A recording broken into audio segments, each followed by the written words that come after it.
मेरी गलतियां बता रहा रहता है और इसलिए ये बहुत बुरा है।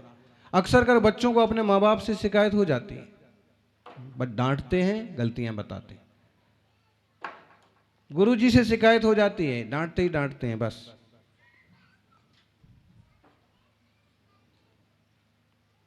जबकि कवि ने एक बात ऐसी भी कही है, निंदक नियरे राखिए आंगन कुटी छवाए, बिन पानी साबुन बिना निर्मल करे सुभाए। निंदक को नियरे राखिए, नियरी मतलब नियर शब्द आता है ना, इंग्लिश में भी आता है, ये हिंदी का शब्द है नियर। नियरे देसी शब्द है, पास में, इंग्लिश में बोले तो नियर। नीरे राखिए, निंदक नियरे राखिए, निंदक को अपने पास रखिए। कैसे रखिए? खाली पास में मत रखिए। आंगन कुटी छवाए, अपने आंगन में एक बढ़िया कुटिया बनवाओ, उसको बढ़िया से छवाओ और उसके अंदर उसको रखो, उसको कोई तकलीफ नहीं होना चाहिए। ऐसा कोई करता है? कोई करता है ऐसा कि हमारी कोई निंदा करता हो, आलोचना करता हो और हम उसको अपने ही घर में रखें? बल्कि हमारे यहाँ अगर भाड़े पर भी रह रहा होगा तो उसको निकाल देंगे और ऐसा कहेंगे जिस पत्तल में खाता है उसी में छेद करता है। निंदक नियरे राखिए आंगन कुटी छवाए। क्यों ऐसा करना? बिन पानी साबुन बिना निर्मल करे सुभाए। वह निंदक जो है बिना पानी के, बिना साबुन के सुभाए, स्वभाव को निर्मल करता है। जब कोई टोकने वाला होता है तो आपके जीवन में कुछ ना कुछ सुधार होते जाते हैं, और जब कोई रोकने टोकने वाला नहीं होता है ना, तो फिर जीवन अमर्यादित हो जाता है। इसलिए बड़े और पूर्ण परिवार की बात की जाती है कि बड़े परिवार में, संयुक्त परिवार में रहना चाहिए। कोई टोकता है तो क्या हुआ, लेकिन सुरक्षा भी बनी रहती है और मर्यादा भी बनी रहती है।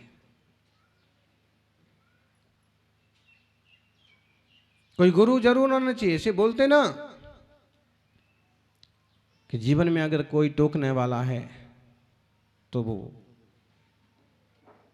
ये तुम्हारा अच्छा नसीब है, क्योंकि जिन बागों का कोई माली नहीं होता, बाग अक्सर उजड़ जाया करते। माली रहता है तो टोकता रहता है, सीधी लाइन पर लगाता रहता है, काट छांट करता रहता है, बाग बना रहता है। और माली नहीं रहता तो क्या होता है? अस्त व्यस्त होता है, सब बिगड़ जाता है सब। ऐसे ही है अपने जीवन के लिए भी।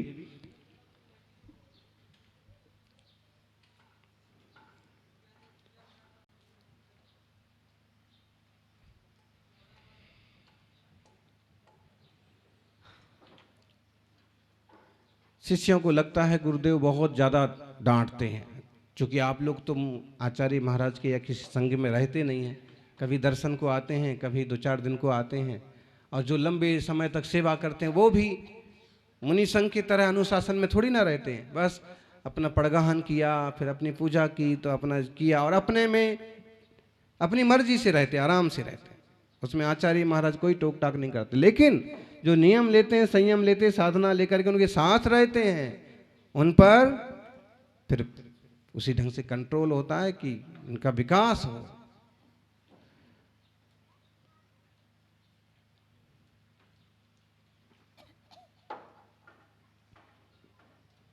उसी बात को यहां कह रहे हैं कि कभी कभी ऐसा होता है कि शिष्य हमसे रूठ जाएगा, ये भक्त हमसे रूठ जाएगा, इसलिए अपन इसको कुछ मत बोलो, ये गलती करता है करने दो, ये गलत का रास्ते पर जा रहा है जाने दो, कुछ मत बोलो।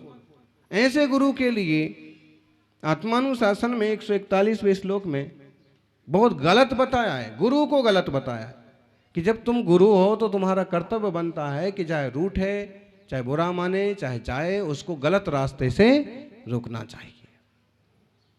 दोषान काश्चन तान प्रवर्तकतया प्रच्छाद्य गच्छत्ययम् सार्धं तैः सहसा म्रियेद्यति गुरुः पश्चात् करोति किं तस्मान्मे न गुरु गुरु गुरुतरान् कृत्वा लघुंश्च स्फुटं ब्रूते यः सततं समीक्ष निपुणम सोयम खलः सद्गुरु। सोयम खलः सद्गुरु, एक खल जो है ना ये सद्गुरु है। ऐसे एक बात कही है यहाँ पर, दोष प्रवर्तन इच्छा से यदि शिष्य दोष को गुरु ढकता, दोष सहित हो मरण शिष्य का तो फिर गुरु क्या कर सकता। बोलो, अगर कोई शिष्य दोष में मर जाएगा, उसकी गति बिगड़ेगी, गुरु को हाथ लगा लेगा क्या फिर? जब तक वह जीवित है तब तक उसके दोष निकालो ना। अतः हमारा नहीं हितैषी दोष ढांकने वाला गुरु, अल्प दोष को अतिशय कहने वाला दुर्जन सच्चा गुरु। आपको ये बात समझ में आएगी? शिष्यों को ये बात समझ में आएगी? कोई व्यक्ति गुरु प्रवृत्ति कायम रखने के लिए कि मुझे गुरु मानते रहें, ये मेरा सम्मान करते रहें, अगर मैंने डांट दूंगा तो हो सकता है नाराज होकर सम्मान करना बंद कर दे। ऐसे होते ना, कभी जैसे किसी श्रावक की मन मर्जी का काम ना हो पाया, उसका सम्मान ना हो पाया, उसके यहाँ पड़गान ना हो पाया, या ऐसा कोई कारण हो गया तो वो कूद जाता है, नाराज हो जाता है, महीने भर नहीं आता है, फिर 2 महीने नहीं आता है, अगले चतुर्मास में चौमासा चौक ही नहीं लगाऊंगा। अरे 100 में एक आध तो ऐसा निकलता है ना कि फदक जाता है कि मैं 1000 किलोमीटर से आया, एक बार तो कहना था कि दीप प्रज्वलन करेंगे, कि अमुक करेंगे, कि ये आए हैं। कोई कोई रहता है ऐसा सोचने वाला। ऐसे कोई कोई शिष्य भी रहता है कि मेरे को डांट दिया, मेरे को कल भी डांटा था मेरे को, तो कभी ये सोच लें गुरु कि अगर मैं डांटूंगा तो ये मेरा सम्मान नहीं करेंगे, इनको डांटना नहीं है, इनमें जो गलतियां हैं रहने दो, ये जो कर रहे हैं करने दो। तो ये कह रहे हैं कि अगर वह अपने शिष्यों के दोष बताता नहीं है, छिपाता है, अगर वह शिष्य मर जाए, बोलो उसकी क्या गति होगी? भगवती आराधना ग्रंथ किसी ने दर्शन किए हों, इतना बड़ा ग्रंथ है, मोटा ग्रंथ है, 2000 जितनी गाथाएं उसमें है, और उसमें जबरदस्त विवेचन किया है कि चाहे शिष्य तुम्हें गुरु माने ना माने, उसके दोष निकालना गुरु का कर्तव्य है। क्यों? क्योंकि अगर वह बिना दोष कहे, बिना प्रायश्चित लिए क्लेश में मर गया तो उसकी दुर्गति हो जाएगी। इसलिए ऐसा गुरु मेरा गुरु नहीं है, तथा जो मेरे दोषों को देखने में प्रवीण हो, मेरे दोष कहता हो, अच्छी तरह से बताता हो, ऐसा कोई खल भी हो तो उसे मैं गुरु मानता हूं। ऐसी बुद्धि वाला कौन है बोलो? आज ऐसा आदमी मिलेगा कि जो कहेगा कि मेरे जो दोष बताएगा वो मेरा गुरु? मुश्किल है ऐसा आदमी मिलना। आज सबको ईगो, सबको अहंकार, सबको ऐसे लगता है कि हम बहुत बड़े हैं, बहुत पढ़े लिखे हैं, मेरी गलती कैसे बता दी, और जैसा मैंने किया ऐसा उसने तो 10 बार किया, उसने तो 20 बार किया और उसको कुछ नहीं कहा। इस टाइप से सोचने लगते, जबकि यह है कि मुझे तो कहा। कभी कभी मर्म छेदी होते हैं गुरु के वचन, ऐसे बुरे लग जाएंगे ना, चुप जाते हैं। और कभी कभी वो चुभन जीवन की ऊंचाइयों में बढ़ने में बहुत काम आती है।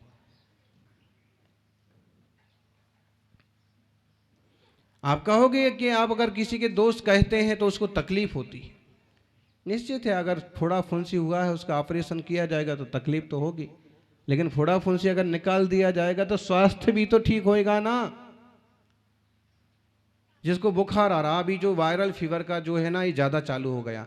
अभी दिन का टेम्परेचर कभी 35 तक हो जाता है और रात का 15-16 तक रह जाता है, और ऐसे मौसम में, माहौल में, और पानी भी बरस गया तो बीमारी तो बढ़ने वाली। ऐसे में कहेंगे अगर बुखार आया है, सर्दी आई है, गला खराब हुआ है, कफ ज़्यादा बन रहा है, तो सुदर्शन चूर्ण लो, त्रिफला लो, गर्म पानी पियो, कड़वी औषधि लो।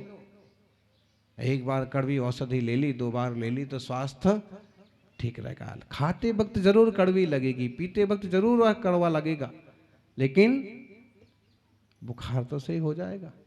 ऐसे ही कभी कुछ बातें होती हैं कि सुनते वक्त बुरी लगती हैं, लेकिन अगर जीवन में धार ली जाती हैं तो वही लाभदायक हो जाती हैं। गुरु की दृष्टि में कोई दुर्जन नहीं होता है, जो उनकी दृष्टि में होता है वो सब उनके गुणों को बढ़ाने की उनकी कोशिश होती है। वास्तव में जो गुरु अपने मान सम्मान को बनाए रखने के लिए और किसी के दोष नहीं बताता है, सुधारता नहीं है, उस गुरु को दुर्जन कहा है। गुरु का पद बहुत ऊंचा है, माता पिता का संरक्षक का पद और काम बड़ा ऊंचा है। इस बात को समझें। गुरु के कठोर वचन भी हितकारी होते हैं। अब कोई यहाँ ये प्रश्न कर सकता है कि आपने शिष्य को डांटा, समझाया, ज़्यादा कुछ बातें बताई तो चिंता में पड़ जाता है, दुखी हो जाता है।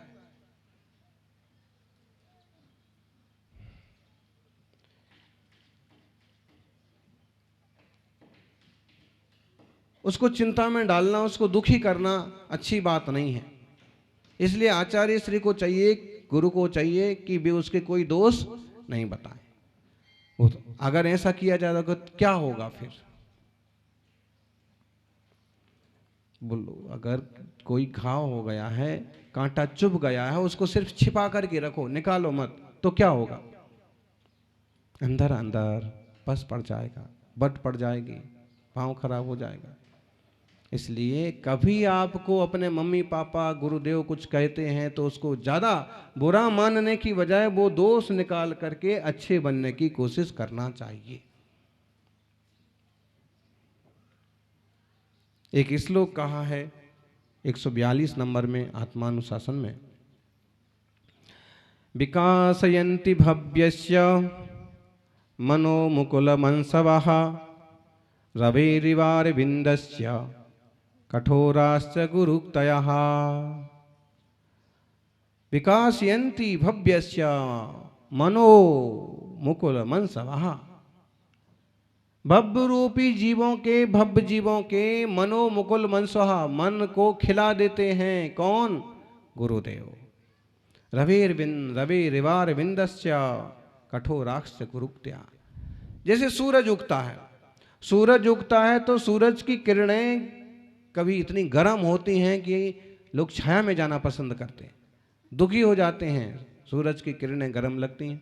लेकिन वे गर्म और तीक्ष्ण किरणें कमलों को खिला देती हैं। कमल कब खिलते हैं तालाब में?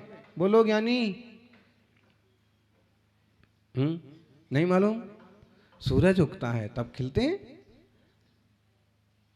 सूरज की कठोर किरणें कमलों को खिला देती हैं। उसी प्रकार से गुरुदेव के कठोर वचन भी भव्य जीवों के हृदय को आह्लादित कर देते हैं कि हमें अपना समझा, हमें कुछ कहा, बोला तो सही, डांटा तो सही, और इससे हमारा सुधार हो।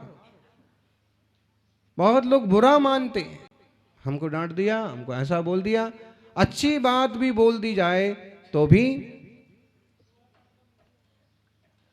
बुरा मान जाते हैं, जबकि बुरा मानेंगे तो लाभ कुछ नहीं होगा। गुरु के कठोर वचन कभी कभी दुखदाई बन जाते हैं। और एक बात ध्यान रखना, किसी को दुखी करने के लिए कठोर नहीं बोलते हैं कि ये दुखी हो जाए, अपितु उस दुर्गुण के निकालने के लिए वैसी बात कहते हैं। आचार्य से बड़ा और कोई वैद्य नहीं है, गुरु से बड़ा कोई वैद्य नहीं है, और माता पिता से बड़ा कोई दूसरा संरक्षक नहीं है। आपको कितना बुरा लग जाए और दूसरा आदमी आपको कितना अच्छा लग जाए, लेकिन ये सत्य है, क्योंकि वो बोलते जरूर कठोर हैं, लेकिन उनके हृदय में कोमलता होती है, हृदय में हित छुपा होता है कि इसका कुछ बिगाड़ नहीं होना चाहिए। कभी कभी ना माँ बच्चे से इतनी नाराज हो जाती है कि बोलती है कि तू मर क्यों नहीं जाता है, लेकिन उसको जर्रा सा बुखार आ जाए तो क्या करती है? इंतजार करती कि अब मरेगा, शाम तक मरेगा, कल तक मरेगा, ऐसा इंतजार करती है। जर्रा सा बुखार आ जाए तो तुरंत क्या उपचार हो सकता है, क्या इलाज हो सकता है, कौन से डॉक्टर के पास जाया जा सकता है, कितनी दूर जाया जा सकता है। सब करने को तैयार रहती, रात भर जागेगी, जाप करेगी, सब करेगी। तो जो बोला है उसने वो क्या है? वो सिर्फ बोला है, मुंह से निकला है वो कड़वा वचन, उसको समझाने के लिए, संबोधित करने के लिए। हृदय में वैसा नहीं है। जैसे भानु के उदित होने से कमल खिल जाते हैं, वैसे ही गुरु के कठोर वचनों से भी भव्य जीवों के दिन बदल जाते हैं। इसलिए सज्जनों, अगर देवशास्त्र गुरु के निकट आने का अवसर मिले और कभी उसमें कुछ ऊंचा नीचा हो जाए कि मान अपमान भी हो जाए, तो उसको ज़्यादा सिर पर नहीं लेना चाहिए। धर्म मार्ग से जुड़े रहना चाहिए। आप जिस परिवार में रहते हो उस परिवार से ठीक से जुड़े रहना चाहिए। इससे ही आपकी आत्मा का विकास होगा। अपन सभी आचार्य श्री सन्मति सागर जी के चरित्र को अगर कभी सुने, गंभीरता से पढ़ें। अनूठा तपस्वी बड़ी सुंदर पुस्तक है, उनको भी सुनना पड़ा कठोर, उनको भी डांट लगती होगी कभी। और एक बार तो ऐसी डांट फटकार लग गई, ऐसा प्रायश्चित मिल गया कि ठंड के दिनों में खाली छत पर खड़ी कर दिया। ठंड के दिनों में छत पर खाली, आपको रात को सामायिक करना है, इसका यही प्रायश्चित है। कोई भी त्रुटि हो गई होगी तो आप 1 घंटे ठंड में छत पर सामायिक करिए। कहते हैं आचार्य सन्मति सागर जी उस समय मुनि अवस्था में उसका कुछ बुरा नहीं माना, जाके गुरु आज्ञा का पालन किया, ठंड में सामायिक करते रहे 1 घंटे पर। वहाँ वो सामायिक करते रहे। यहाँ आचार्य महावीर कीर्ति जी रूम अपने कक्ष में से बार बार देखते कि इतनी ठंड है और सन्मति कैसे खड़े हैं, अभी बताइए, मैंने तो इतना कठोर प्रायश्चित दे दिया है। और घंटा भर होने के बाद भी वो डटे रहे। फिर एक धर्मात्मा श्रावक ने जाके समझाया कि आपका प्रायश्चित का समय पूरा हो गया, आचार्य महाराज आपकी बहुत चिंता कर रहे हैं, आप बैठ जाइए, अब आप खड़े होने का पूरा समय हो गया। उनको जाके बिठाया, फिर भी वो स्थान छोड़ने को तैयार नहीं। तो वहीं एक तखत पड़ा था, तखत उनके ऊपर बिठा करके, लेटा करके तखत ऊपर ऐसे रख दिया। तखत के नीचे लेटा हुआ व्यक्ति को ठंड कम लगेगी। इस तरह से श्रावक ने अपना भैयावृत्ति का कर्तव्य निभाया। मुनिश्री ने अपना प्रायश्चित स्वीकार करने का अपना कर्तव्य निभाया, और गुरु ने इतनी सी भी गलती को निकालने का अपना कर्तव्य निभाया। ऐसे निर्दोष जिन मार्ग को अपन स्वीकार करें, जीवन को निर्दोष बनाएं। जय बोलिए 24 तीर्थंकर भगवान की।